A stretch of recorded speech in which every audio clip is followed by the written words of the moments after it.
ಉತ್ತರ ಕರ್ನಾಟಕದ ಜನರನ್ನ ಮಳೆರಾಯ ಹಿಂಡಿ ಹಿಪ್ಪೆ ಮಾಡ್ತಾ ಇದ್ದಾನೆ. 7-8 ಜಿಲ್ಲೆಗಳಲ್ಲಿ ಒಂದೇ ಒಂದು ಮಳೆ 108 ಅವಾಂತರವನ್ನ ಸೃಷ್ಟಿ ಮಾಡಿಬಿಟ್ಟಿದೆ.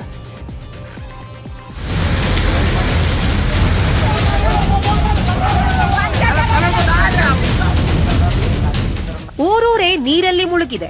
ಮನೆ ಸಾಮಾನುಗಳೆಲ್ಲ ನೀರು ಪಾಲಾಗಿದೆ. ದವಸ ಧಾನ್ಯಗಳು ನೀರಿಂದ ಹಾಳಾಗಿವೆ.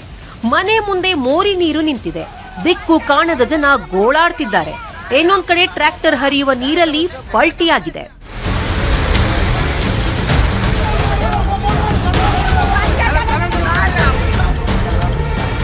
ಹುಬ್ಬಳ್ಳಿ ತಾಲೂಕಿನ ಮಂಟೂರ, ಇಂಗಳಹಳ್ಳಿ, ಕೆರೆಸೂರ, ಹೆಬಸೂರ ಗ್ರಾಮಗಳ ಪರಿಸ್ಥಿತಿ ಇದು. ನಿನ್ನೆ ಸುರಿದ ಮಳೆಗೆ ಬೆಣ್ಣೆಹಳ್ಳ ಉಕ್ಕಿ ಉಕ್ಕಿ ಹರಿದು ಈ ಅವಾಂತರ ಸೃಷ್ಟಿಸಿದೆ. ಕೊಪ್ಪಳದ ಪ್ರಗತಿನಗರ ಹಾಗೂ ಕಲ್ಯಾಣ ನಗರದಲ್ಲಿ ಮನೆಗಳಲ್ಲಿ ನೀರು ನುಗ್ಗಿದೆ. ಇವರು ಕೋಳಿ ಫಾರ್ಮ್ ಮಾಡಿ ತಿಂಗಳ 2 ಲಕ್ಷ ಸಂಪಾದನೆ ಮಾಡ್ತಾರೆ. ದಿನಕ್ಕೊಂದು 4 ಗಂಟೆ ಎಕ್ಸ್ಟ್ರಾ ಕೆಲಸ. ಅವರಿಂದ ಕಲಿಬೇಕಾ? ಫ್ರೀಡಮ್ ಆಪ್ ಅನ್ನ ಈಗಲೇ ಡೌನ್ಲೋಡ್ ಮಾಡಿ. ಹಿರೇಹಳ್ಳ ಜಲಾಶಯದಿಂದ ಹೆಚ್ಚು ನೀರು ಬಿಟ್ಟಿದ್ರಿಂದ ಮುದ್ಲಾಪುರ ಸೇರಿ ಸುತ್ತಮುತ್ತ ಗ್ರಾಮಗಳಿಗೆ ನೀರು ನುಗ್ಗಿದೆ. ಕೊಪ್ಪಳ ತಾಲೂಕಿನ ಓಜನಹಳ್ಳಿ ಬಳಿಯ ಹಿರೇಹಳ್ಳದಲ್ಲಿ ಟ್ರ್ಯಾಕ್ಟರ್ ಸಿಲುಕಿತ್ತು.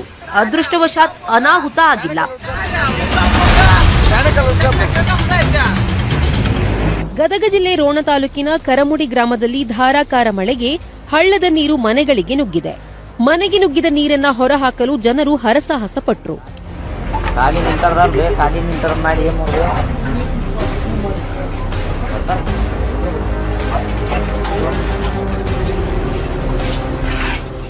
ವಿಜಯಪುರದಲ್ಲಿ ಡೋಣಿ ನದಿ ಉಕ್ಕಿ ಹರಿಯುತ್ತಿದೆ.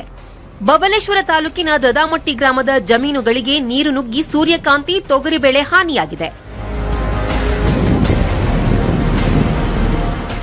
ಯಾದಗಿರಿಯ ಗುರುಮಿಟ್ಕಲ್ ತಾಲೂಕಿನಲ್ಲಿ ಭಾರೀ ಮಳೆಯಿಂದ ನಸಲವಾಯಿ ಟು ಯಾದಗಿರಿ ರಸ್ತೆ ಜಲಾವೃತಗೊಂಡಿದೆ. ಪಿಂಜಾರಹಳ್ಳದ ನೀರು ರಸ್ತೆಗೆ ನುಗ್ಗಿದೆ.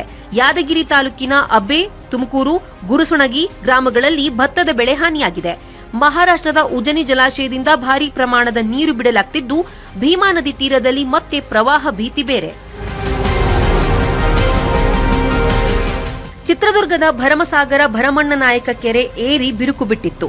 6 ತಿಂಗಳ ಹಿಂದೆ ಮಾಡಿದ್ದ ಕಾಮಗಾರಿ ಹಾಳಾಗಿ ಕೆರೆ ಏರಿ ಯಾವಾಗ ಒಡೆದು ಹೋಗುತ್ತೋ ಅನ್ನೋ ಆತಂಕ ಜನರದ್ದಾಗಿತ್ತು. ಈ ಬಗ್ಗೆ ನಿನ್ನೆಯಿಂದ ನ್ಯೂಸ್ 18 ಕನ್ನಡ ವರದಿ ಬಿತ್ತರಿಸಿದ್ದನ್ನ ನೋಡಿ ಇವತ್ತು ಸಣ್ಣ ನೀರಾವರಿ ಇಲಾಖೆ ಅಧಿಕಾರಿಗಳು ಬಂದ್ರು. ಸಿರಗೆರೆ ತರಳಬಾಳು ಸ್ವಾಮೀಜಿಗಳು ಬಂದ್ರು.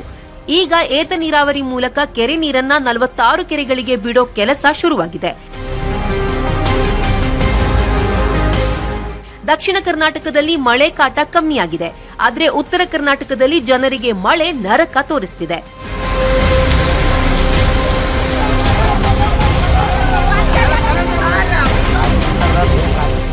Bureau report, news 18 Kannada.